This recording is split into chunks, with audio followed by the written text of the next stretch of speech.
name is Lynn Thompson Gibson. I am here today to talk a little bit about California and some places you might like to visit, might like to explore. I have a guest up front here who says she's been to California. Anybody else ever been to California? I've been there. Okay, so we've all been to California. What was your favorite spot in California? I love driving along Route 1. Okay, so you're gonna like Route 1's in here. What about you? I think I like San Diego. San Diego? Like that one too. I liked Fisherman's Wharf and I was down the coast by bus. Oh, you went by bus, okay. I flew out, went with a group by bus, and went all the way down to the southern part, and I liked all of it. It was lovely. It was 1966. Okay, all right. And then I went again in 1976. Okay. For the bicentennial. So I guess it's time for you to go back again. It's been a couple of decades in there in between. Yeah, And what about you, sir? Monterey, I like that. Monterey, okay. So many of those spots I'm going to talk about today, but I loved California. I went the first time in 1966 when I was 10 years old with my parents. With my parents. And I just thought, oh, this is to die for. I want to be here. And then I went back again in my 20s and I went to Rodeo Drive and I said, oh my God, all that money for a pair of shoes. And now I wouldn't even attempt to go now. I mean, that's ridiculous. That's a car payment. But California is a very, very special place. So let's find out a little bit more about California. Now, we've already had some technical difficulties, so please charge it to my fingers, not to my heart. I'm doing the best I can. Okay, let's see here. All right, and this is not my machine, so, oh, this is me. I'm Lynn Thompson Gibson, and you should work with me or any travel advisor because it saves you time. I'm an experienced traveler. I can save you money, and I will give you peace of mind. That's what a travel advisor is here for. I happen to wear this sweater special today because this is my Icelandic sweater. I took a group to Iceland. That was my first presentation I did here about a year ago, and in November we actually did get to go to Iceland. So the proof is in the pudding. And I did get to see those northern lights. It was I'd love to see that. absolutely breathtaking. But this is me, and when I say I specialize in women, it doesn't mean that I don't have male clients. It means that most of my male clients are attached to a woman in some way. It's their sister, their mother, their spouse, or their friend. So I try to keep, because I'm feminine, I try to keep whatever the woman wants most priority. But because I do have a fiance, I know the guy's got to be happy too. So we do try to do everything for everybody. So, all right, now let's see. Let's see. Why isn't it moving? Okay, now I have some music that goes with this. Let's see if it works.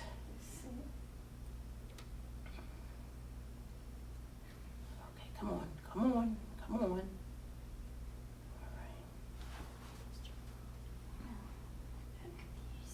Why isn't it not moving?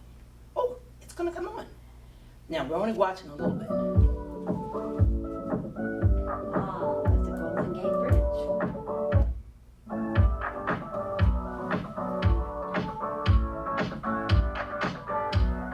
There's more to California than just movie stars and Disneyland. This is a state that boasts a large number of stunning natural attractions, including beautiful beaches, serene deserts, and majestic mountains. California is also home to a number of exciting major cities, charming towns, and to some of the world's best wineries. An overview of the best places to visit in California.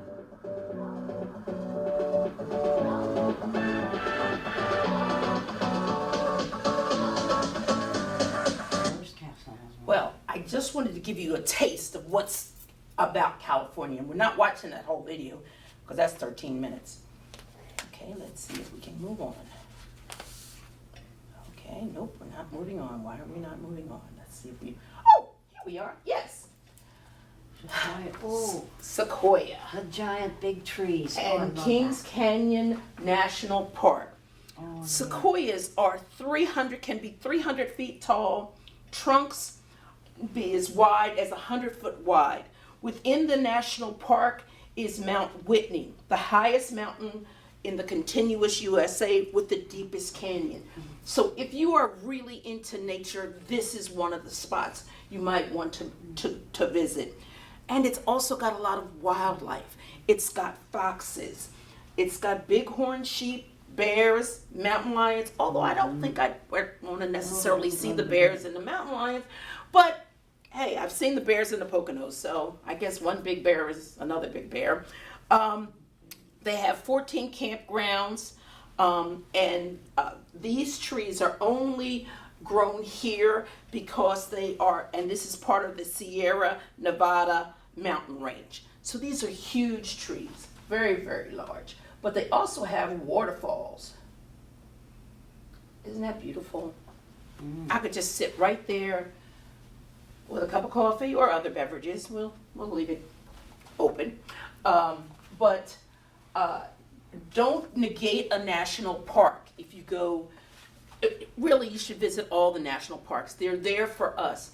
Usually it does require you reserving an entrance time. Some of them are free, some of them are free to seniors, but national parks are our national treasure. So do visit national parks. Okay, next up is, okay, let's see if this one's gonna work. Napa. All right, let's see.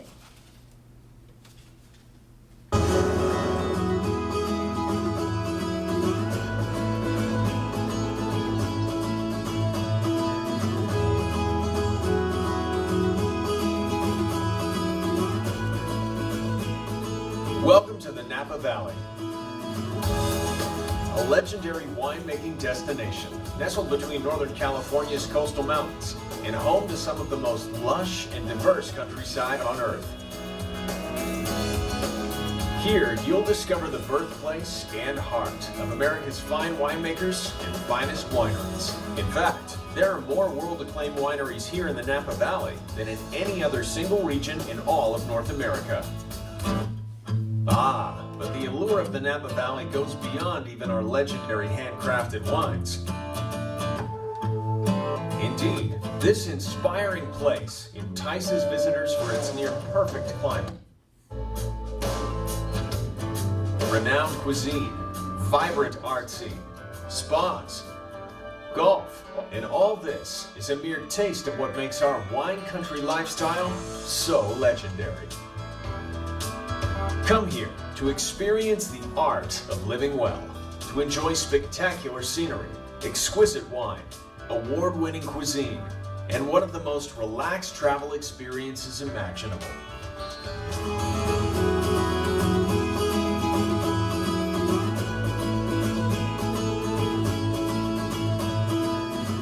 Just over an hour north of San Francisco, the Napa Valley is home to 5 distinctive communities. The experience starts with the city of American Canyon, where the valley begins. Next, you'll discover the city of Napa, where the historic Napa Mill meets urban cool at the Oxbow Public Market and showcases the region's finest collection of farm-to-table artisan food and wine purveyors. As you travel further into the valley, you'll visit the hamlet of Yon, known for its culinary savvy, including the world-famous French Laundry restaurant. Some say that there are more Michelin stars per capita here than anywhere in the country.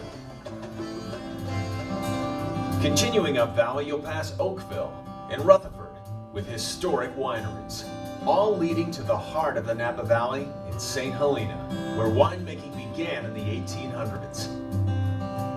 This charming town, centered along Main Street, has long been a cultural hub of the valley.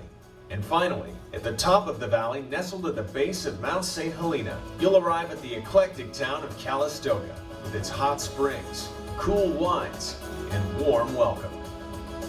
For an experience of a lifetime, one to enjoy time and time again, we invite you to visit the legendary Napa Valley.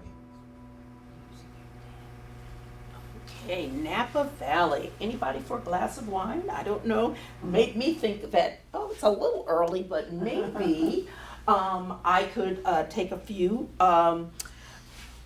They showed you a lot of opulence there, but they also have small bed and breakfasts. They have inns. They have family run motels and hotels. So you don't have to do the extravagance. But did you see the scenery that was there? To me, it was so calming. I mean, just to see the hills and the architecture. And if that winery has been around since the 1800s in St. Helena, I mean, we got a lot of old things in Philadelphia, but they don't look that grand. And we built all around our older architecture. But that was really breathtaking. And to walk along the small streets in the main the small towns, you could get a real feeling, a different kind of atmosphere than the hustle and bustle of a major city. Has anybody ever been to the Napa Valley? So is that true? Very true. Very true. What's your favorite kind of wine? There's a lot of different ones. Okay, I was liquid, thinking- I was okay. thinking about yesterday. That's a good one. Okay, I happen to like red blends, which true wine lovers do not like blends, but I like red blends. I have graduated. I used to only like sweet stuff. Boone's Farm was my thing when I was a teenager. Yeah, okay. So some of y'all know that one, but now I have grown. Mine is Conundrum. That's my favorite. It's a blend, but it's a nice blend. So my friends who are wine connoisseurs say, well, you're getting better, Lynn. You're getting better. Keep trying. But it's definitely a place to visit, even if you're not a wine drinker. They do have campgrounds there too. And you notice some of the spas. Spas are a big thing. You need to take care of your body. So if you got an ache or a pain, check out some of the spas that are nearby in the Pocono Mountains if you don't go that far. Or you can just go to one of the ones that are around here. But sometimes getting out and seeing the greenery makes it a little bit better. Okay. We're now moving on to San Diego, I believe. Let's see. Nope. Okay, San Diego. San Diego has an ideal climate. I have been there several times. I had friends there. They have fabulous beaches, lots of family fun, and it's known for its zoo. That was the first zoo way back when my daughter was first born, I think like in 82, 83. I went there, and that's where they had animals in their natural habitat. That was one of the first zoos that did that way before Philadelphia. And I was just amazed that the animals, I obviously haven't gone back, but that they could walk around and not be in cages, and it was a much more friendly environment for them to be in, but you could also get to see the animals. So it is a premier zoo, one of America's finest, although ours was the first in Philadelphia.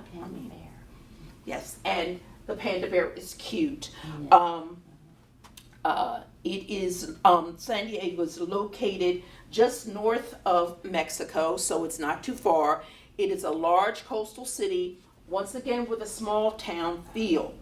I believe that is the Institute of Modern Art there, and that one is the Botanical Garden, which is, I think it's Boaba Park, and that is the Central Cultural Center for Hispanic and Latino influences. They have lots of different art exhibits there. This is also, San Diego is also known for Birch Aquarium and one of the most expensive beaches in the world, La Jolla Beach. So, I didn't go there, but I did see lots of those fancy Ferrari kind of cars and all those things that I dreamed that one day somebody will let me ride in. but San Diego is not a inexpensive, don't say cheap then, inexpensive city, but it's a fun city, okay? It's very densely populated, even, there's lots of houses that are close together on hills, so, it's a little interesting to drive through San Diego. Anybody ever, you've been to San Diego? What did you think of San Diego? I was a big fan of Balboa Park because there are so many things in that park, as you've shown, that I think that was probably it was like a very calming place to be, and they have so not Shakespeare's Globe Theater, but they have a Globe Theater that's like what you would see in London. Mm-hmm. So, yeah, I think that Balboa Park is definitely, and the climate. Yes, the climate is pristine. I mean, not too hot, not too cold, still sunshine. Thumbs up. Like today. Oh yes, just like the cloudy, overcast, non-sunny day that is today. But it's not raining. But it's so beautiful because it's not too hot and it's comfortable. I'd like a little more sunshine if I could put the order in, yes, I do like it not too hot and not too cold, but I would like a little more sunshine. Yeah, okay. But we can compromise. Today will be like this, and sunshine days are coming because I heard birds the other day, so I know spring is just around the corner. No, I'm not ready for that. But Not ready for that. okay, all right. But I heard the birds, so they have more of an internal clock than we do, I think.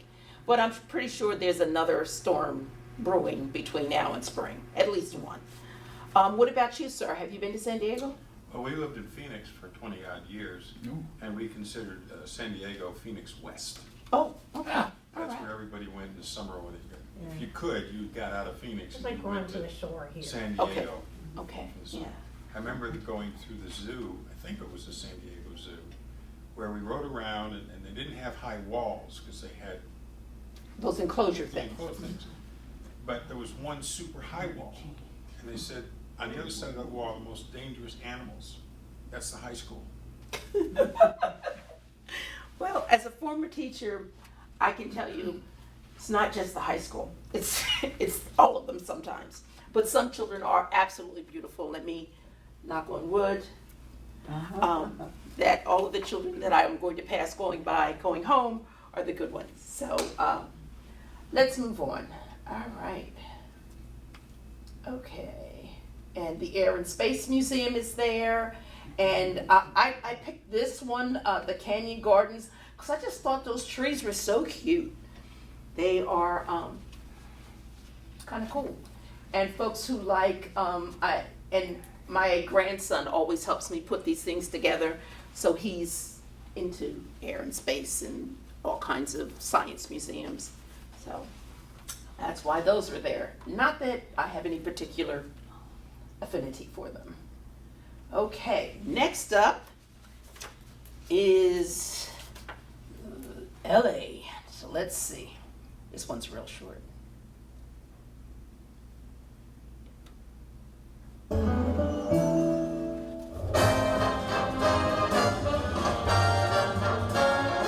Hollywood is full of so many famous spots and it can be hard to know where to start. So that's why today we're taking the grand city tour of Hollywood to make sure that we hit all of the hot spots. Too tall. There is so much to see on the Hollywood Strip. You've got the stars on the floor, the Chinese Theatre, the Hollywood Roosevelt, Madame Tussauds, the Dolby Theatre. There is so much happening on here. Okay, I found Marilyn Monroe. We have about the same size hands. My feet are actually almost as wide as Donald Duck's. That's pretty embarrassing.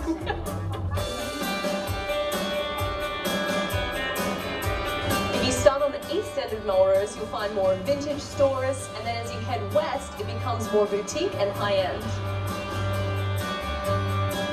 Wow, if you're at the Hollywood Bowl, and this place seats 18,000 people. As you can see, it's all outdoors. It's a natural amphitheater, so super, super iconic venue. We're here at the Grove in Los Angeles, which is an outdoor shopping mall. But not only is there shopping, there's also restaurants, a movie theatre, there's also a tram path that goes through the mall, so if you've got kids, that's really fun. And it's located right next to the farmer's market if you want to grab something to eat. So we opted for tacos today because LA is so close to Mexico, so the food is really, really authentic. We saw the Hollywood Walk of Fame, cruised down the Sunset Strip, went through Beverly Hills, stopped off for lunch at the farmer's market, then ended up in downtown LA. So after a full day of sightseeing, I am treating myself to some ice cream.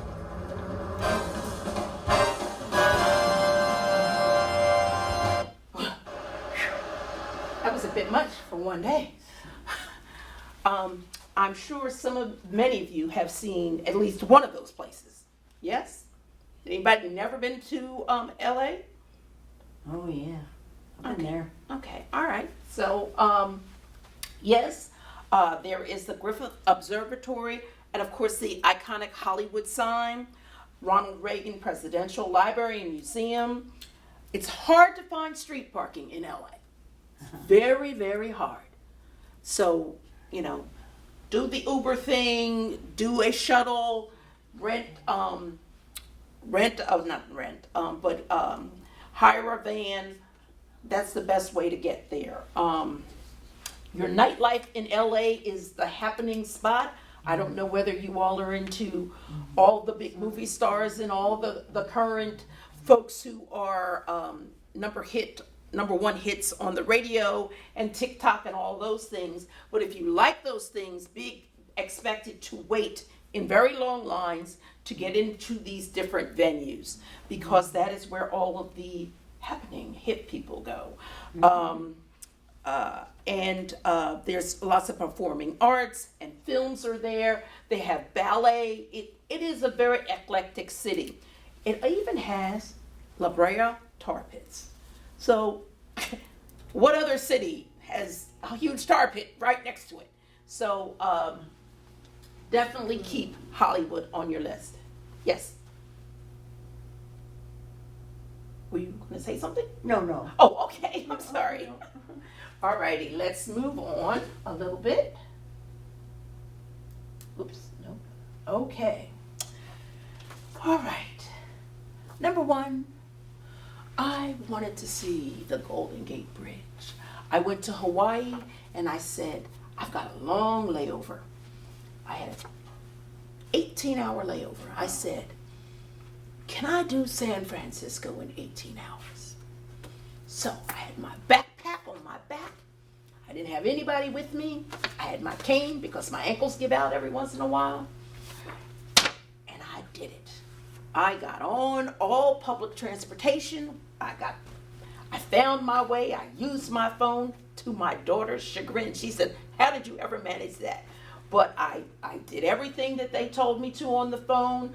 I rode the public transportation. I got the hop on, hop off bus. I saw all the different sites that I wanted to see, starting with this Golden Gate Bridge, which is not gold. Okay?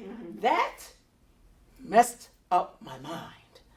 All the time I have seen it look like this, but I said, well, that's just a filter that somebody put on there. No, it is not gold. So if there's anybody else out there living under a rock like I was extremely disappointed. I also had to circle back on that bus 3 times because I never got a clear picture because it's very foggy sometimes. So I was just like, I'm here at this bridge. I've got other things I want to do.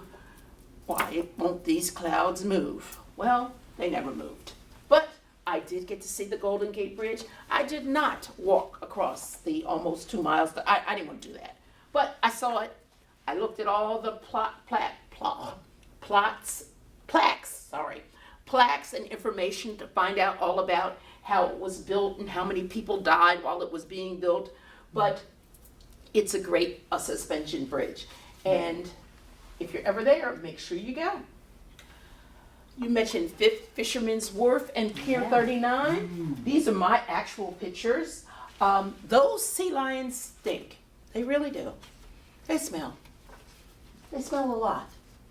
But the ones that are in the Galapagos Islands I don't know what's wrong with these sea lions, but there are plenty more in Galapagos Islands, and I didn't smell them. So maybe it's because there's so many in just a smaller little area. And then when you go out, when they are in the wild, maybe the air around them circulates more. But that, I was like, why are they all there? But this is where they hang out. I, like everybody else, was taking that picture of those sea lions. And they were very loud. Sea lions are loud.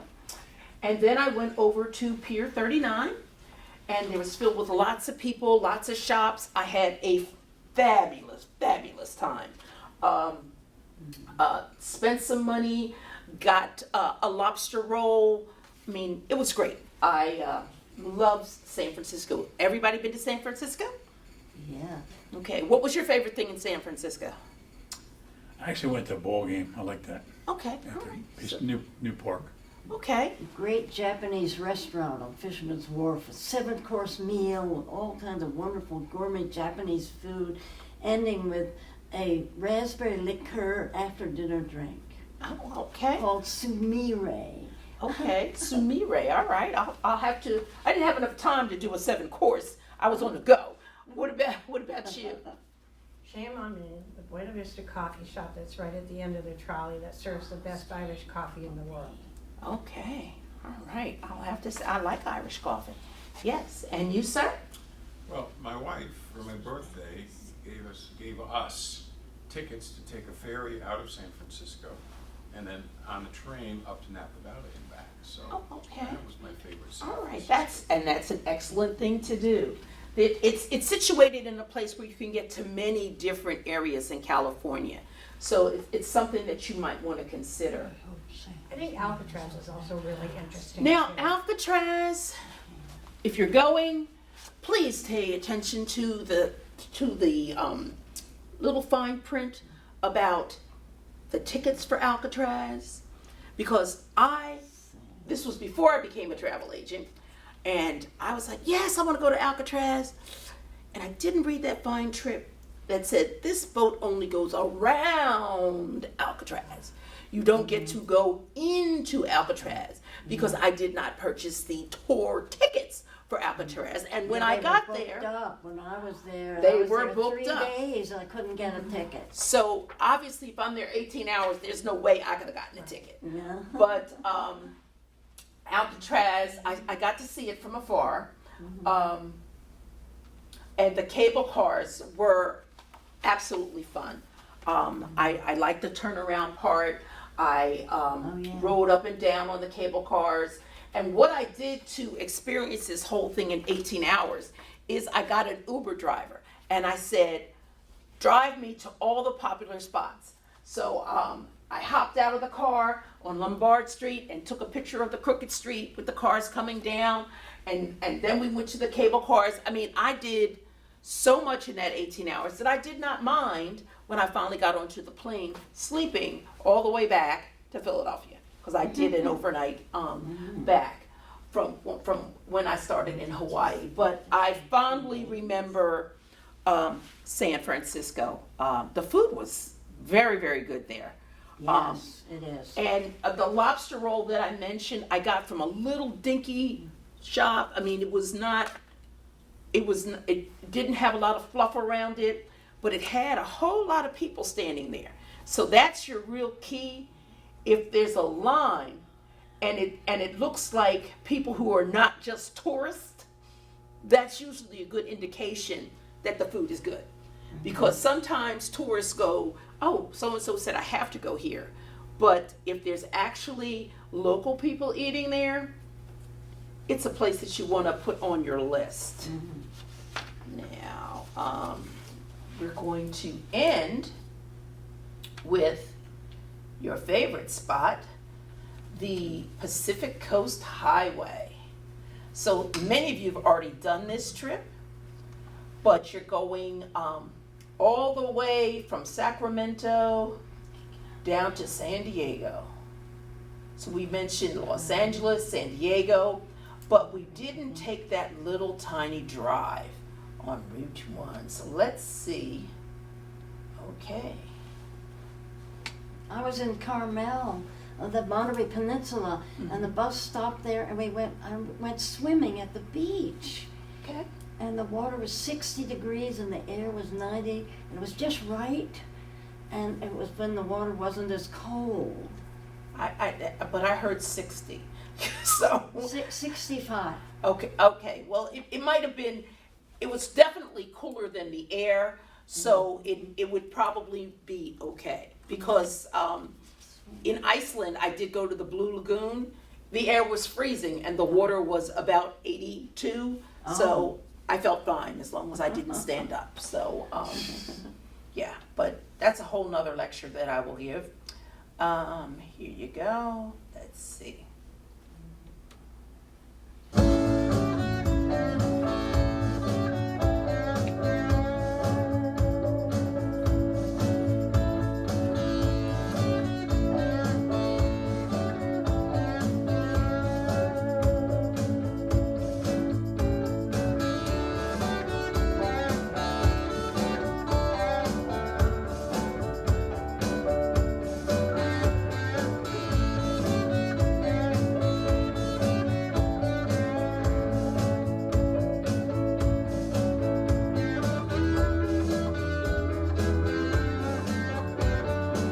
That's the castle you were talking about?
Okay. So many of you have done that. I have not done the drive along the highway. I wish I had have. I think it's going to be something that I'd like to do in the future. I am a budding surfer. I am up to my knees. I haven't been able to transfer yet, but hopefully that will happen soon. I've been to Santa Barbara. Most of the little spots I've been to, but I didn't drive along. But what you want to realize is that there is lots and lots of beaches. You all right, ma'am? Oh, yes, I'm okay, thank you. Many beaches along the coast. Everywhere in California is a beach. So some of them are swanky, some of them are laid back. There's Venice Beach, which is quirky, but it's a beach area. But it has the mountains. So, I mean, people who are in Philadelphia and Atlantic, we go to Atlantic City or some of the Jersey Shore beaches, we don't have that big mountain backdrop. So this is really breathtaking and something that you should consider visiting California very, very soon. I do lots of different trips and activities and tours with people. I've been working with your center director. She's going to do a trip to Longwood Gardens. But at one point, hopefully you all will think about going on a trip with me. Oops. Okay. But any trip you go on, you need travel insurance. I am telling you, please get travel insurance. Yes, it's an additional X amount of dollars depending on your trip. But that travel insurance will cover you in case the trip gets canceled. It can be canceled by the company or could be canceled by you. You fall, you break a hip. Your daughter falls and breaks a hip. You want to be there for that person. You never know. Unexpectedly, somebody's winning a prize somewhere and you want to go hear them. If you have a cancel for any reason policy, you just say, I can't go. They give you, if you either do a credit for a future trip or you pay a little bit more and you get all your money back. But in this day and age, if the pandemic didn't teach us anything, it taught me at least to make sure all of my clients are protected, because you never, ever know what's happening. And for those people who are under the thought pattern that if you have Medicare and Social Security and you have your card, you can travel. That card is only good in the United States. If you go anywhere other than St. Thomas and Puerto Rico, you are out of the United States. So, which means if you you injured yourself, you needed to be medevaced, that $10,000 fee will be on you. So pay the little extra. They help you with lost passports, missing luggage, as I said, the evacuation. Even if it's just a short trip, I sometimes book, I hate booking airlines, but I sometimes book airlines for clients who travel with me often. And they say, oh, it's another $30. Why do I have to do that? And I say, you don't know what's going to happen. And especially be careful with your airline tickets that if they are non-refundable, even if you buy travel insurance, if it's a non-refundable ticket, it is still non-refundable. So then you're wasting your money. So that's why you really need a travel advisor. I am here to help you with your travel. I'm sure that most other advisors would tell you the same thing. In closing, I just wanted to tell you about 2 trips, and I'm going to leave them here to be posted. I have a spa weekend in Hershey Park, because everybody's telling me, oh, can we do something that's close by? Well, I've got a spa weekend in Hershey Park. It's for males and females, but you get a deluxe accommodation at the Hershey Hotel, breakfast daily. You get $300 credit towards the spa services. You get admission to Hershey Gardens and Hershey Story Museum. Nearby is the Hollywood Casino and the outlet shops. If it's 2 people in a room, it's $812 per person. Now, that $812, remember, $300 of it is going toward the spa. At least $20 is for breakfast each day. So it's really not that much, you're getting your bang for your buck. So if you're interested in the Hershey Spa, the information is here. But this one, I think, are there any cruisers here? Anybody who cruises? No cruisers. Okay. Well, maybe, huh? I've been on a cruise. Okay.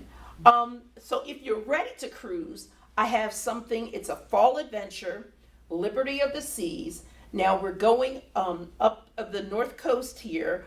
We're leaving from Bayonne, going to Boston, Portland, Bar Harbor, Maine, and St. John, coming back to Cape Liberty. You cannot beat this 9-day trip for $1,068 per person, 2 in a room. So that's $1,000. Of course, that doesn't include taxes, fees, and port charges, which are probably like another $200. But that's $1,000 for 9 days. That's 3 meals a day, entertainment, playing in the pool, although the pool's probably going to be cold. I'm not going to lie to you. The pool's going to be cold at that time of the year. But all the other things that are on the ship, if you got to get away, this is something that you should tell your children. I want to go on this trip. This lady told me about this trip. Could you call her? But they'll be listed here. We have inside cabins, and the inside cabin is only $680 a person. Now that inside cabin, you are really in the dark. So I just want you to know, if you pick an inside cabin, you need a night light so that you can get around in the dark to get to the bathroom, or you have to leave the whole bathroom thing on, and that's not cool. Yes, sir. How big is the ship? How many people? This particular ship is an older ship, and the exact number of people, I really can't tell you. I'm not even going to lie to you. But it is considerably smaller than the 3,000 and 4,000 person ship that we're now doing. I have a trip on the Wonder of the Seas, which is currently the largest ship with Royal Caribbean, and that is a city in itself. Right. That's like 7,000 people. I mean, that's huge. But this, it's during a time when most kids can't be there. It's right in the middle of school. It's before Thanksgiving. And if you just want to get away to enjoy yourself, you know, do some of the spa treatments, you can play bridge and pool and all those things that you can do, or you can sit and do nothing and look out at the water. I mean, Portland, Maine is beautiful. Boston has many museums. Bar Harbor. I remember eating, I do a lot of eating when I travel.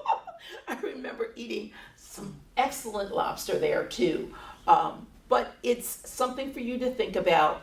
If you have any travel needs, please give me a call. My name is Lynn Thompson Gibson. I thank you for being here today. Oops, oh my gosh, it went back. Okay, and thank you for your attention and participation. Thanks. Thank you. Thank you.